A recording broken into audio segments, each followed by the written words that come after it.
بسم اللہ الرحمن الرحیم۔ حضرت ابو ہریرہ بیان کرتے ہیں کہ رسول اللہ نے فرمایا، 2 مرتبہ سور پھونکے جانے کا درمیانی وقفہ 40 ہوگا۔ انہوں نے کہا، ابو ہریرہ 40 دن؟ انہوں نے کہا، مجھے معلوم نہیں۔ انہوں نے پوچھا، 40 ماہ؟ انہوں نے فرمایا، میں نہیں جانتا۔ انہوں نے کہا، 40 سال؟ انہوں نے کہا، میں نہیں جانتا۔ پھر اللہ آسمان سے پانی نازل فرمائے گا تو وہ اس طرح جی اٹھیں گے جس طرح سبزیاں اگ آتی ہیں۔ فرمایا، انسان کی ایک ہڈی کے سوا باقی سارا جسم گل سڑ جائے گا۔ وہ ریڑھ کی ہڈی کا آخری سرا ہے اور روز قیامت تمام مخلوق اسی سے دوبارہ بنائی جائے گی۔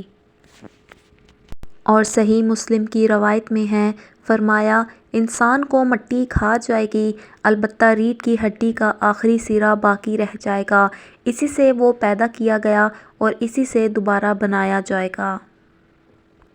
حضرت عبداللہ بن عمر رضی اللہ عنہ بیان کرتے ہیں، رسول اللہ صلی اللہ علیہ وآلہ وسلم نے فرمایا، روز قیامت اللہ آسمانوں کو لپیٹ لے گا، پھر انہیں اپنے دائیں ہاتھ میں پکڑ لے گا، پھر فرمائے گا، میں بادشاہ ہوں، جابر و متکبر کہاں ہیں؟